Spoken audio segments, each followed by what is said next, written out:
இன்றைக்கி இந்த வீடியோவில் பார்த்தீங்கன்னு வச்சுக்கோங்களேன், மிக முக்கியமான எச்சரிக்கையான ஒரு ஜோதிட ஆன்மீக தாள்களை தான் இப்போ இந்த வீடியோவில் மேசராசி நேயர்களுக்கு பார்க்க போகிறோம்.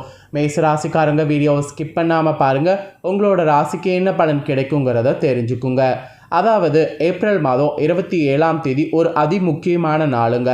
அன்று தமிழ் மாதம் சித்திரையுடைய 14ஆம் நாள், கிழமை ஞாயிற்றுக்கிழமை. இந்த நாள் அப்படி என்ன முக்கியமான நாளுன்னு கேட்குறீங்களா? இந்த நாள் சித்திரை மாத அமாவாசையானது வருதுங்க. இந்த அமாவாசை சாதாரணமான அமாவாசை கிடையாது, முதல் மாதத்தில் வரக்கூடிய முதல் அமாவாசை.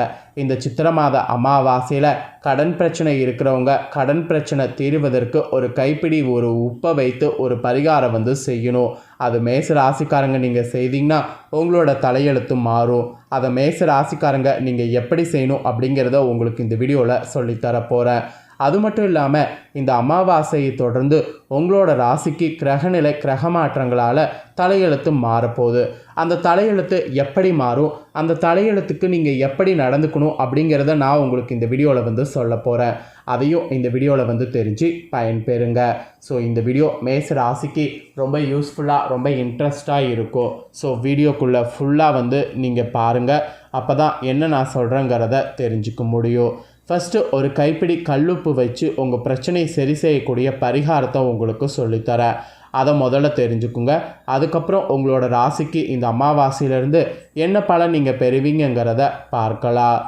தமிழ் மாதம் பிறந்து நாளைய தினம் பார்த்திங்கன்னு வச்சுக்கோங்களேன், நிறைய முக்கியமான ஒரு தலைவிதி மாறுவதற்கு முதல் முறையாக இந்த சித்திரை மாதத்தில் அமாவாசை திதி வருது. இந்த அமாவாசை தினத்தில் நம்ம வீட்டில் இருக்கக்கூடிய கடன் பிரச்சனைகள் தீர சுலபமான முறையில் கல்லுப்பு பரிகாரத்தை இப்படி செய்வது உங்களுக்கு நல்லது என்பது இந்த வீடியோவில் உங்களுக்கு சொல்ல போகிறேன். அமாவாசை தினத்தில் உங்கள் குலதெய்வத்தை வேண்டி நீங்கள் செய்யக்கூடிய இந்த பரிகாரத்தின் மூலம் உங்களுக்கு உடனடியாக கைமேல் பலன் கிடைக்கும். நம்பிக்கையோடு மேச ராசிக்காரங்க இந்த பரிகாரத்துக்குள்ளே போங்க, நம்பிக்கையோடு செய்து பலன் பெறுங்க. கடன் தீர செய்ய வேண்டிய பரிகாரத்தை தெரிந்து கொள்வதற்கு முன்பு ஒரு முக்கியமான விஷயம். இந்த அமாவாசை தினம் உங்களுடைய வீட்டில் முன்னோர்கள் இருந்தாங்கன்னா அந்த முன்னோர்களுக்கு நீங்கள் கண்டிப்பாக திதி தர்ப்பணங்களை தவறாமல் செய்து விடணும். குறிப்பாக இந்த தினம் உங்களுடைய வீட்டில் குலதெய்வத்தை மனதார நினைத்து குலதெய்வ வழிபாடு செய்வது நல்ல பலனை கொடுக்கும். அதனால் இந்த நாளில் பார்த்திங்கன்னு வச்சுக்கோங்களேன், குலதெய்வ வழிபாடு முன்னோர் வழிபாடு இது ரெண்டையும் செய்யாமல் நீங்கள் இந்த பரிகாரத்துக்குள்ளே போகக்கூடாது. அதை ஞாபகம் வச்சுக்கோங்க. சரி, இப்போது கடன் தீர கல்லுப்பு பரிகாரத்தை பார்த்து விடலாம் வாங்க. இந்த பரிகாரத்தை அமாவாசை தினம் காலை 6 மணிலேருந்து 7 மணிக்குள் செய்ய வேண்டும்.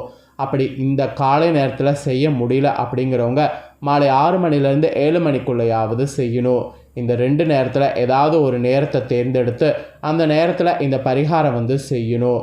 இந்த பரிகாரம் செய்ய ஒரு மஞ்சள் நிற சதுர வடிவில் இருக்கக்கூடிய துணி நமக்கு தேவைப்படும். அதனால் மஞ்சள் நிறத்தில் இருக்கக்கூடிய சதுர வடிவிலான துணியை எடுத்துக்கொள்ளுங்க. அப்புறம் உங்களுடைய உள்ளங்கையில் ஒரு கைப்பிடி அளவு உங்கள் வீட்டில் கல்லுப்பு இருக்குல்ல, அந்த உப்பை எடுத்து வைக்குங்க.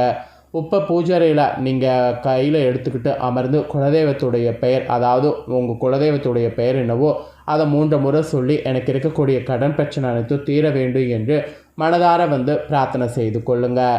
பிரார்த்தனை அந்த மாதிரி செய்து கொண்டதுக்கு பின்னாடி அந்த மஞ்சள் துணி இருக்குல்ல, அதில் நீங்கள் எடுத்துக்கிட்டு பிரார்த்தனை செய்த அந்த கல்லுப்பை வைத்து விடுங்க. அப்புறம் அதில் ஒரே ஒரு பிரியாணி இலையை மேல் வைங்க. அப்புறம் உங்களுடைய கடன் தொகையை எழுதி அந்த கடன் பிரச்சனை சீக்கிரம் தீர வேண்டும் என்று அதில் எழுதுங்க. இப்போ உதாரணத்திற்கு 50,000 கடன் இருக்குது அப்படின்னா சீக்கிரம் அடைய வேண்டும் என்று எழுதி இந்த பிரியாணி இலையை கல்லுப்போடு வைத்து விடுங்க. இதோடு ஒரே ஒரு வசம்பு துண்டை வைத்து அந்த மஞ்சள் துணியை ஒரு நூலால் முடிச்சு போட்டு கட்டி உங்களுடைய நிலப்படியிட வெளிப்பக்கத்தில் கட்டி விடுங்க. அவ்வளோதாங்க. இந்த அமாவாசையில் செய்துட்டிங்கன்னா அடுத்த மாதம் அமாவாசை என்று மஞ்சள் துணிக்குள்ளே இருக்கக்கூடிய உப்பை மட்டும் எடுத்து தண்ணீரில் கரைக்க வேண்டும். தண்ணீரில் கரைக்கும் போது உங்களுடைய கடன் கரைவது போல் எண்ணிக்கொண்டே உப்பை கரைத்து விடுங்க. ஆக்சுவலி இந்த அமாவாசையில் நீங்கள் செய்துக்கிட்டிங்கன்னா ஒவ்வொரு மாதம் அமாவாசை வரும்போது பழைய உப்பை தண்ணீரில் கரைத்து விட்டு புதிய உப்பை அந்த மஞ்சள் துணியில் வைத்து மஞ்சள் துணியில் இருக்கக்கூடிய மற்ற பொருட்கள் எல்லாம் அப்படியே அந்த மஞ்சள் துணியில் வைத்து நிலை வாசப்படியில் கட்டி வர உங்களுடைய பணப்பிரச்சனைகள் கடன் பிரச்சனைகள் கூடிய விரைவில் ஒரு மாதத்தில் தீர்வு கிடைக்கும். நகைக்கடன் உள்ளவர்கள் இந்த பிரியாணி இலையில் நகைக்கடன் தீர வேண்டும் என்று எழுதி கொள்ளுங்க. நம்பிக்கையோட இந்த சுலபமான ஒரு பரிகாரத்தை நீங்கள் செய்தீங்கன்னா நிச்சயமாக நீங்கள் எதிர்பாராத நிறைய நல்ல மாற்றங்கள் உங்கள் வாழ்வில் நிகழும். அதனால தான் இந்த வீடியோவில் இந்த பரிகாரத்தை மேஷ ராசிக்காரங்க உங்களுக்கு எக்ஸ்பிளைன் பண்ணேன்.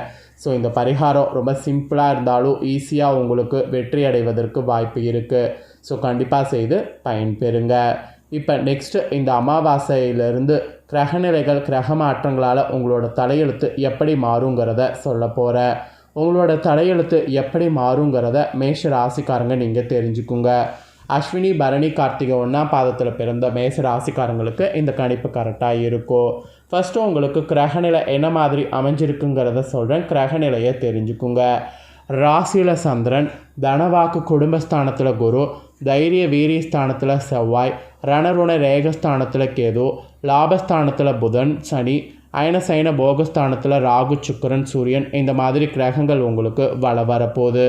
இதில் கிரக மாற்றங்கள் பார்த்திங்கன்னு வச்சுக்கோங்களேன், அமாவாசைக்கு முன்னாடியே 2 நடக்க போகுது. அமாவாசைக்கு முன்னாடி 26ஆம் தேதி ராகு பகவான் அயனசைன போகஸ்தானத்திலேருந்து லாபஸ்தானத்துக்கு மாறுறாரு. அப்புறம் கேது பகவான் அதே நாளில் ரணருண ரேகஸ்தானத்திலேருந்து பஞ்சமஸ்தானத்துக்கு மாறுறாரு. அதுக்கப்புறம் 30ஆம் தேதி அன்றைக்கி புதன் பகவான் அயனசைன போகஸ்தானத்திலேருந்து ராசிக்கு மாறுறாரு. இந்த கிரக மாற்றங்கள்லாம் இருக்குது. இந்த அமாவாசையில் கிரக மாற்றங்கள் கிரகநிலைகள் இதனோட அடிப்படையில் இப்போ நீங்கள் பெறக்கூடிய பலன்கள் உங்களுக்கு சொல்ல போகிறேன். என்ன பலன்கள் நீங்கள் பெறுவீங்க அப்படிங்கிறத தெளிவாக இந்த வீடியோவில் தெரிஞ்சு பலன் பெறுங்க. எடுத்துக்கொண்ட காரியத்தில் தைரியமும் தன்னம்பிக்கையும் ஆர்வமோடு லட்சிய நோக்கத்தோடு தக்க விதத்தில் செயலாற்றி சாதனை புரியக்கூடிய மேசராசி என்பர்களுக்கு நீங்கள் அமாவாசைக்கு பிறகு எடுத்த வேலைகளை சரியான நேரத்தில் முடிக்கிற மாதிரி வல்லவர்களாக திகழ்வீங்க. இந்த அமாவாசைக்கு பிறகு சமூகத்தில் உயர்ந்தவர்கள் மத்தியில் புதியதொரு மரியாதையும் வரவேற்பும் உங்களுக்கு கிடைக்கப்பெறும். தாயுடைய உடல்நலத்தில் சிறு சிறு தொந்தரவுகள் உண்டாகி நல்ல பராமரிப்பின் காரணமாய் உடல்நலம் உங்களுக்கு பெறும். கணவன் மனைவி வகையில் குடும்ப ஒற்றுமையில் சீரான நிலையே உங்களுக்கு காணப்படும். ஆயுளில் அபிவிருத்தி பெறுவதற்கு வகையில் உங்கள் நற்செயல்களானது உங்களுக்கு இருக்கும். தந்தை வழி உறவினர்கள் உங்கள் முன்னேற்றத்தை கண்டு தங்களுக்கு தேவையான உதவிகளை உங்களிடம் கேட்டு பெற வருவாங்க.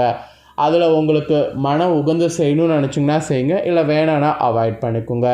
அப்புறம் உத்தியோகத்தில் உங்களுக்கு அரசு வகையில் தனியார் துறைகளில் இருக்கிறவங்களுக்கு புதிய வாய்ப்புகள் உருவாகும். உங்களுக்கு தேவையான பொருளாதார நிறைந்த வகையில் இந்த அமாவாசைக்கு பிறகு சூழ்நிலை கிடைக்கும். அதே தொழிலதிபர்களாக இருந்தீங்கன்னா புதிய சந்தை வசதிகளை அதிக பொருளாதார வரவுகளை பெறுவீங்க. தொழில் மேன்மைக்காக நிறுவன இட விஸ்தரிப்பு புதிய கிளை துவக்கம் இந்த மாதிரியான விஷயங்கள் செய்திங்கன்னா நற்பலன்கள் பெறுவீங்க. அதனால் இந்த மாதிரியான விஷயங்கள் அமாவாசைக்கு பிறகு நீங்கள் கவனம் செலுத்தணும் என்பது உங்களோட ராசிக்கு சொல்லப்பட்டிருக்கு. அப்புறம் பெண்களாக இருக்கக்கூடிய மேஷ ராசிக்காரங்களுக்கு இந்த அமாவாசைக்கு பிறகு கைத்தொழில் ஒன்றை கற்றுக்கொண்டு பணியில் ஈடுபட்டிங்கன்னா தொழிலில் மேன்மையானது உங்களுக்கு பெறுவதை யாராலையும் தடுக்க முடியாது. அதிக வேலை வாய்ப்புகளை பெற்று நிறைவான பொருளாதாரம் பெறுவீங்க. திருமண வாய்ப்புகளுக்காக காத்திருக்கக்கூடிய பெண்களுக்கு சரியான வரன்லாம் கூட அமையும். அதில் எந்த பிரச்சனையும் வராது. அப்புறம் கலைத்துறையில் இருக்கக்கூடிய மேச ராசிக்காரங்களுக்கு சினிமா, நாடகம், சின்னத்திரை, ஆடல் பாடல் போன்றவற்றில் ஈடுபாடு இருக்கிறவங்க உங்கள் தொழிலில் மிகுந்த அக்கறையோடு செயல்பட்டிங்கன்னா நிறைவான பொருளாதாரம் அதிகமான புகழ் பெறுவீங்க. அதில் எந்த ஒரு டவுட்டும் உங்களுக்கு வேண்டாம். அப்புறம் அரசியலில் இருக்கிறவங்களுக்கு உங்களுடைய நற்செயல்கள் வெளிப்பாடுகளால் உயர்வை பெற்று புகழ் பெறுவீங்க. அதுக்கு சூழ்நிலை உங்களுக்கு சாதகமாக அமைஞ்சிருக்கு. அரசியலோடு இணைந்த வகையில் உங்களுடைய தொழில் வாய்ப்பை பயன்படுத்தக்கூடிய உங்களுக்கு அரசு சார்ந்த அதிகாரிகளிடம் தகுந்த அனுசரணையோடு நடந்து ஏற்றம் பெறுவீங்க. அப்புறம் மாணவர்கள் உங்களுடைய படிப்பினை உயர்ந்த மதிப்பெண் பெற்று தகுதியான பணிகளை செய்யக்கூடிய சிறந்த வாய்ப்புகளை இந்த அமாவாசைக்கு பிறகு பெறுவீங்க. தேவையான பொருளாதார வசதிகள் தன்னிறைவாய் உங்களுக்கு கிடைக்கும்.